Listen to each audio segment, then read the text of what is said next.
পুজো এবছর 43তম বর্ষে পদার্পণ করেছে, 43rd ইয়ার এটা। 1979 সালে এই পুজো প্রথম শুরু হয়।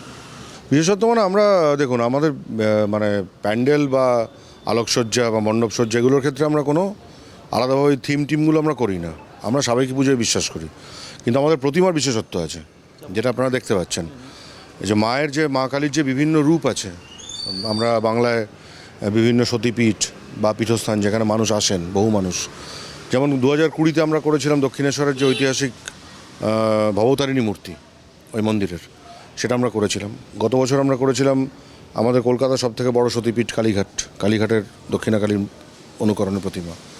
আর এখানে তো দেখছেন এবছর মহাপীঠ তারাপীঠের যিনি অধিষ্ঠাত্রী দেবী মা তারা, যাকে দর্শন করতে কোটি কোটি মানুষ আসেন সারা বছর, তার অনুকরণে আমরা এই প্রতিমা নির্মাণ করেছি এবছর। এটা আমাদের বিশেষত্ব, মানে প্রতিমার ক্ষেত্রে আমাদের বিশেষত্ব আছে। কিন্তু মণ্ডপসজ্জা আলোকসজ্জা এগুলোর ক্ষেত্রে আমরা সাবেকি রীতিনীতি মেনেই চলি, আমরা ওই ধরনের থিমের বিশ্বাসী।